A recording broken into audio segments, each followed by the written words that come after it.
Quais são os maiores problemas da robótica? Cara, eu acho que não é mais um problema isso, mas o que as pessoas sempre nos perguntam é a manutenção. Manutenção. Tá? A manutenção. Cara, a manutenção de um robô hoje simples, de 6 eixos, a primeira preventiva que você vai fazer com 6.000 horas. 6.000 horas é tempo pra caramba. Você ficou velho pra caramba, velho. Né? Então,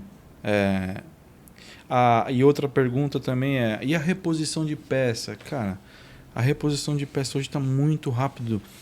No meu ponto de vista, é rápido. Se você não tem uma peça que tem que mandar trazer de fora, Ronaldo, o prazo máximo dos caras é 40 dias, 45 dias.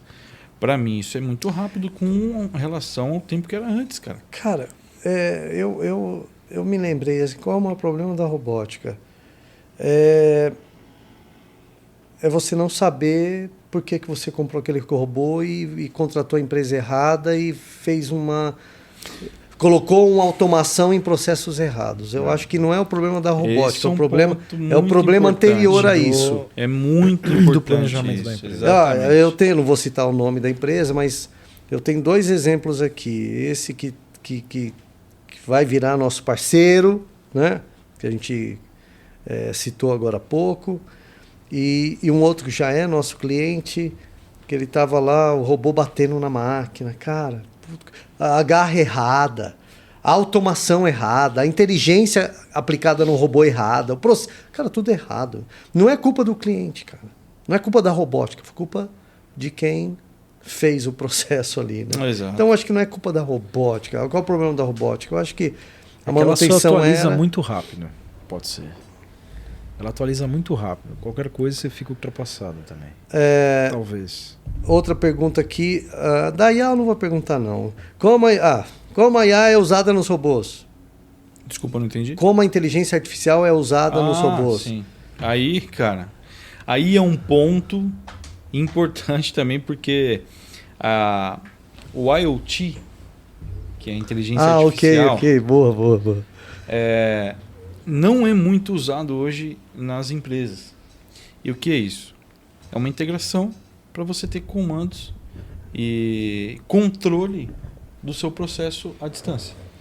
Então você não precisa estar no teu robô para estar mandando comandos para ele ou para estar recebendo controles gerenciáveis dele. Isso... cara, eu acho extremamente importante a comunicação com o sistema integrado, né, cara? Eu nem ia fazer a pergunta porque como a inteligência artificial é usada, mas é que o T faltou, né? A gente... a maioria das células, principalmente as pequenas, né, integradas, eles não trabalham porque acaba ficando mais caro. Cara, nós temos clientes que têm 4, 5 células robotizadas e não tem um sistema de IoT, né?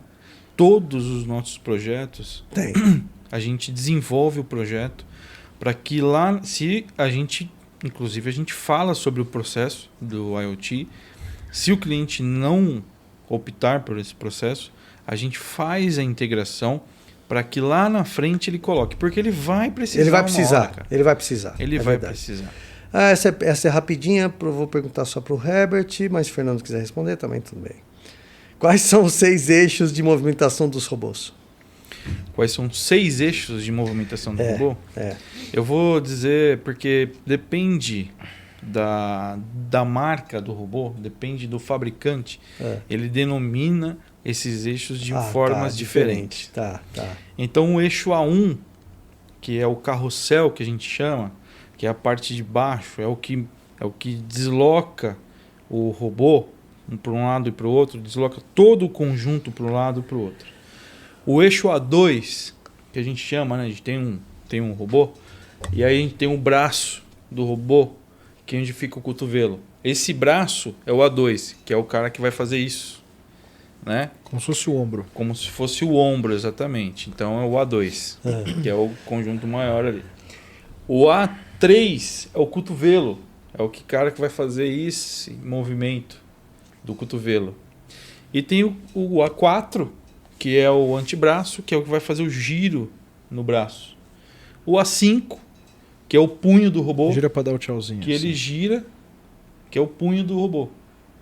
E o A6, que é a flange, que é onde vai estar o acoplamento de garra, que é onde ele gira a garra. Né? Legal. Esses movimentos é eixo por eixo que a gente chama, mas tem um movimento do plano cartesiano, que é em x, y, z. Você traz para o punho do robô um plano dentro da ferramenta que você criou e você consegue movimentar todos os eixos sem sair de um ponto. Então o robô está parado aqui, você movimenta todos esses Mas eixos. isso não é o sétimo eixo ainda. Não é o sétimo eixo. Por que eu estou tocando nesse assunto? Porque ainda tem o sétimo eixo, pessoal. E o sétimo eixo seria o quê, Herbert? O sétimo eixo é um adendo do robô. Então, por exemplo, o sétimo eixo pode ser um trilho, né? Então, um robô ele tem várias máquinas e aí, para você poder trabalhar com esse robô atendendo todas essas máquinas, você tem um trilho, como se fosse um trilho de trem. Então, esse trilho ele tem que levar o robô na posição da máquina e garantir essa posição toda vez que ele sair dela. Na hora que ele voltar, ele tem que garantir aquela posição sempre. E por isso que chama de sétimo eixo, porque ele é integrado aos eixos do robô. Você programa essas posições da mesma forma que você programa os outros 6 eixos. E entendeu? O legal é que pode ser o sétimo eixo ele no chão, pode ser em cima, ele trabalhando de ponta cabeça. Isso muitas vezes as fábricas fazem isso para ganhar espaço. Para deixar o ser humano trabalhando. Os poucos seres humanos que trabalham numa linha de montagem, por exemplo, de uma empresa automobilística, ele trabalha embaixo, então pode ser que tenha sétimo eixo em cima. E não necessariamente precisa estar integrado ao robô. O que eu digo é acoplado diretamente no robô. Ele pode estar movimentando acoplado diretamente no robô. Quais são os principais setores da economia com potencial de serem impactados pela presença dos robôs industriais? Agora eu quero que vocês direcionem essa resposta para o dono dessa empresa aí. Né? A gente já citou aqui no início, mas fala empresa por empresa, fábrica por fábrica, que os robôs são claramente, extremamente necessários. Vai. Olha, Fernando, eu não sei você, cara, mas o que eu tenho visto no mercado hoje é indústrias de usinagem, montagem de peças, paletização. Cara, é muito importante. As grandes empresas estão trabalhando com a automação nessa área de paletização, de armazenagem, né? A gente tem a Van tem a maior distribuidora da América Latina, a mais atualizada na automação, com a tecnologia, né, da América Latina. Então tem paletização, tem injeção de alumínio, tem soldas, né? E pick and place, né? Que é indústrias farmacêuticas, indústria de alimento, que você pegar daqui e trazer para cá, com esteiras aqueles trabalhos repetitivos, etc. Repetitivos de alta produção. Alta velocidade. Alta velocidade. Né? Então, cara, eu acho que todas as... Vamos repetir então? Vamos falar. Então, você que é dono de uma indústria nesse setor. Usinagem. A usinagem sempre está ligada, quer dizer, geralmente está ligada com a área de fundição, ou alumínio ou aço. Concorda? Nesses setores, cara, você precisa ter robô. Aí você precisa ter robô. Precisa não é só robô. Não é só robô. Eu falo robô, esteiras, lavadoras, exatamente. São muitos os periféricos. Exatamente. Né? A automação em si. Então, solda MIG.